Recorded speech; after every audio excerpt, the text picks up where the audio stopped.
بنات عاملين إيه؟ وحشتوني أوي، أوي، أوي. مبسوطة أوي إن أنا باصوّر لكم الفيديو ده رغم إن هو بالليل ومش في الsetup والvideos usually إن أنا باصوّرها في الsetup ده مش بتتشاف أحسن حاجة، بس أنا صوّرت الvideos ده علشان الناس اللي بجد مش بتفوّت لي فيديو وتطمّن عليّا وتدخل تسأل عليّا. أنا بجد باحبكم جدًا، جدًا، جدًا، جدًا. I'm so blessed الحمد لله بيكم طول السنة اللي فاتت. مش مصدّقة كَم الsupport والدعوات والناس اللي بعتت لي على Instagram بالهبل، طمنينا عليكِ وكل شوية تدخلوا تسألوا عليَّ، فأنا قُلت أطمنكم عليَّ، مع إن أنا لسه ما اتطمنتش يعني to be honest معاكم. الحمد لله أنا بس في complications حصلت للbaby. كانت الدنيا ماشية تمام أوي لحد ما كانش تمام والله يعني أنا كنت نزّلت فيديو كده على TikTok ما أعرفش شفتوه والّا لأ. أنا يعني كان التعب كلّه فيّا أنا، كنت تعبانة من أول الحمل، تعب جامد أوي وجالي المرارة وجالي اللي هو اسمه sciatica اللي هو عرق النسا وحاجات كتيرة، بس أنا كنت مستحملاها علشان هي فيّا. بس لمّا الحاجة كانت في البيبي إنه مش بيgrow كويس، يعني أنا البيبي مش بينمو بالشكل اللي المفروض ينمو فيه. أنا كإن البيبي متأخّر عن عدد الشهور أو الأسابيع اللي أنا فيها، بس حاجة بتوجع القلب أوي. سبحان الله بجد إزاي إن أنا آآ سبحان الله إزاي إن أنا ما كنتش شخص عمره عايز الأمومة أو كده، وسبحان الله إزاي ربنا بيحُط في قلبنا حُب حاجة إحنا لسه ما شُفناهاش أصلًا، و وحاسين قد إيه إحنا تعبنا فيها. فالموضوع واجع لي قلبي بشكل أنتم لا تتخيلوه، لا تتخيلوه. وحاسة بس إن المرّة دي أنا باحاول أهندل القلق، يعني عارفة أهندل القلق، مش عارفة أخلّي القلق هو اللي يتحكم فيّا. آمم، كنت عملت لكم فيديو أصلًا قبل كده عن القلق، ابقوا شوفوه عن الanxiety لإن أنا كان عندي severe anxiety يعني. مش هاقول لكم إن القلق مش موجود، هو موجود، يعني هو عايش معايا، الأفكار الnegative بجد عايشة معايا، بس في نفس الوقت باحاول طول الوقت يبقى ثقتي في ربنا أكبر بكتير أوي، وده اللي أنا جاية أكلمكم فيه النهارده. أولًا ادعوا لي ماشي، عشان الموضوع تقيل على قلبي أوي. أنا حتى الفيديو اللي أنا عملته على تيك توك كنت باعيط فيه من كتر ما أنا موجوعة، يعني حاسة بوجع في قلبي حرفيًا، يعني مش عارفة. وباتابع كل أسبوع مع الدكتور مش بيطمنّي، فيعني بنحاول نتابع الحالة عارفين كل أسبوع. باخد حقن كده في بطني بجد صعبة أوي، أوي، بطني بقت كلّها spots لونها أزرق، بس يعني فداها وإن شاء الله ربنا يجعله في ميزان حسناتي. ويا رب يعني أحاول أبقى أم كويسة، أحاول إن أنا أدّيها حاجات كتير ممكن أكون أنا افتقدتها في طفولتي، من أول مثلًا الحاجات الpink الصغنونة اللي أنا جايباها لها وكده. بس عشان خلاص مش هنقلب دراما بقى وأقعد أدمّع وكده، المهم إن أنا جاية أكلمكم في موضوع أهم من كده، وهو الحسد. والنهارده أنا جاية أفضفض معاكم، يعني مش محضّرة أوي، هافضفض معاكم كده مش هارغي كتير يعني. بس أنا أول حاجة كانت بتتقال لي لمّا حصلت المشكلة دي، وكانت كل مشكلة بتحصل لي في الحمل، الحسد، وعشان أنتِ you announced على السوشيال ميديا أو إن أنتِ اتكلمتِ على السوشيال ميديا و وفكرة الحسد وكده، تمام؟ وده كان بيتقال لي من ناس كتيرة أوي حواليّا، ماشي؟ وأنا صحابي كانوا مطلّعين عليَّ حاجة كده اسمها نجمِك خفيف، ماشي؟ هاقول لكم ليه. اللي هي بتاعة إنه أنا يعني أي حاجة حلوة بتحصل لي، بيحصل معاها حاجة وِحشة، تمام؟ وأنا مقتنعة إن ده إن مع العسر يسرًا، ومقتنعة إن ده اختبار من ربنا، ومقتنعة إنه دي بتبقى ابتلاءات ربنا بيحطنا فيها، عشان بجد إن مع العسر يسرًا، وزي ما ربنا بيبتليني في حاجة أو بيختبرني في حاجة، بعدها ربنا بيرزقني بحاجة تانية أكبر وأوسع، بس بيختبرني ويشوف مدى صبري في الحاجة دي، وده اللي أنا اتعلمته في حياتي.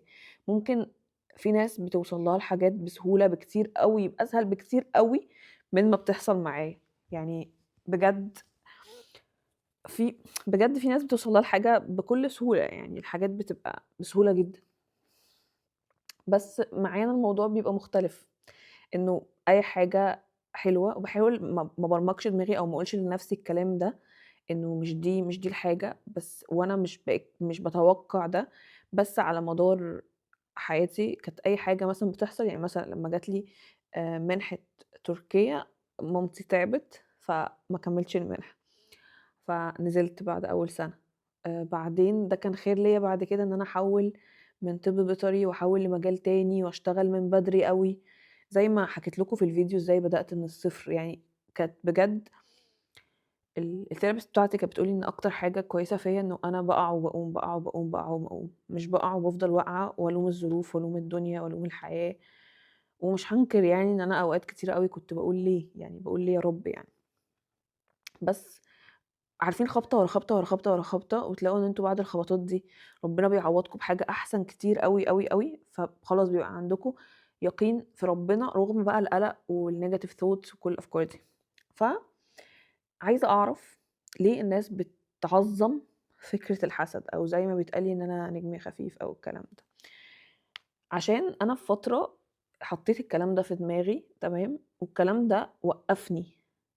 وقّفني إزاي؟ وقّفني إن هو مثلًا ما خلّانيش إن أنا أفتح social media، وقّفني إن أنا ما ابقاش بافرح بالحاجات الحلوة، أبقى خايفة أوي للحاجة الحلوة دي تروح منّي، عشان أنا مصدّقة في قوة الحسد. الحسد موجود كده، كده، بس أنا مصدّقة إن الإنسان يصدّق في قوة الحسد إن هي أكبر من قوة ربنا.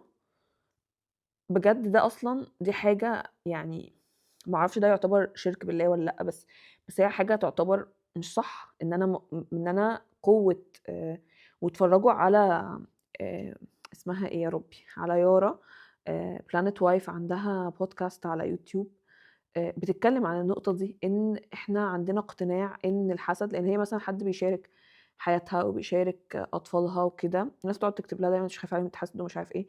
طيب أنا شُفت ناس في حياتي بيخافوا من الحسد لدرجة إن هُم بيتكلّموا كلام وِحِش عن حياتهم ممكن ما يبقاش موجود في حياتهم، أنتم متخيّلين؟ وبجد الناس دي مش محبوبة من الناس اللي حواليها، و وربنا بيبتليهم أكتر بابتلاءات كبيرة أوي، بسبب إن هُم ده الكلام اللي بيطلع من بُقّهم. الإنسان برضه مش المفروض ولا يعني أمّا بنعمة ربِّكَ فحدِّث، مش اللي هو يعني يتفشخر وإن هو يتكبّر بالنعمة اللي عنده، ولا إن الإنسان برضه يعني يقول إن النعمة دي مش موجودة ويقعد يتكلّم بس الكلام الوِحِش، وتقعدوا القعدة معاهم يقعدوا يشتكوا من قد إيه عيالهم تعبانة وما فيش فلوس، وإن الحياة غالية، وإن مش عارف إيه بيحصل لهم. وكل حاجة في الحسد، كل حاجة بتحصل في حياتهم بيلزّقوها في الحسد، وخايفين. يعني هُم عايشين مش عايشين حياتهم، الناس مش عارفة تعيش حياتها عشان هُم خايفين من الحسد. هُم مش عارفين يenjoy ويستمتعوا بحياتهم عشان هُم خايفين من الحسد، بدل ما يبقى عندهم ثقة في إن في قوة عُظمى بتحرّك كل الكون ده وهي ربنا. فلو ربنا أراد إن هُم يتأذوا من الحسد هيتأذوا، ولو ربنا أراد إن هُم ما يتأذوش من الحسد، وربنا لو مين حسدهم وربنا مش رايد ده، مش هيحصل لهم حاجة. فبس بافكّر معاكم علشان أنا كشخص بيحب يinspire الناس، وبيحب يتكلّم مع الناس، وبيحب يشارك تجاربه مع الناس، وبيعمل ده بpassion أوي، وبيحب إنه يفيد غيره، وبيحب لو اتعلّم حاجة يروح يعلّمها لغيره. يعني once إن أنا بدأت رحلة الأمومة، كان نِفْسي أتكلّم عن الpodcasts اللي أنا باسمعها عن التربية، عن صدمات الطفولة، رُحت أتعلّم عن somatic therapy، وإن أنا إزاي ممكن أدخل المجال ده، وإزاي أعرف الchildhood traumas.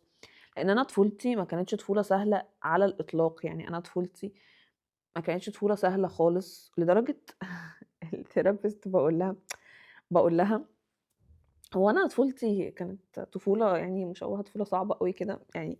فراحت قالت لي إنه قالت لي: "ممكن بس" قالت لي: "أنا proud of you عشان في ناس كتيرة أوي بيحصل لها حاجات كده، وبتختار طرق تانية خالص في الحياة." يعني إن أنتِ عملتِ من نَفْسِك ده وكبّرتِ من نَفْسِك، وإن أنتِ علّيتِ من نَفْسِك وربّيتِ نَفْسِك على حاجات، وفضلتِ محتفظة بالvalues بتاعتِك، وفضلتِ محتفظة ب بethics وبأخلاق مش باشكر فيّا، بس أنا بجد فخورة بنَفْسي.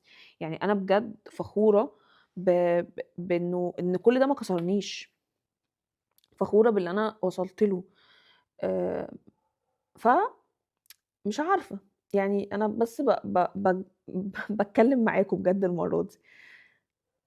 أنا ممكن أكون مقصّرة بصراحة في الأذكار بتاعة الصباح والمساء، فإن شاء الله واحدة من أكبر الgoals اللي عندي إن أنا بجد ألتزم في أذكار الصباح والمساء، والتزم على سورة البقرة عشان الإنسان يبقى محصّن نَفْسه، بس من جوّايا مش عايزة الحسد يحرّكني، عارفين ليه؟ لإنه عايزة أسألكم على حاجة، جماعة الأغنيا بجد بيشاركوا حياتهم، أنتم مش فاهمين إزاي، يعني الناس بتشارك مين جاب ساعة رولكس ومين جابت أغلى شنطة ومين جاب أغلى بيت والناس ما بتتكسفش إنها تقول ده، وفي community الناس اللي هي فعلًا أغنيا، ناس ما عندهاش الهوس بالحسد ده خالص، وبيتكلموا عن اللي عندهم، بيتكلموا هم عملوا إيه، ما فيش الحتّة دي.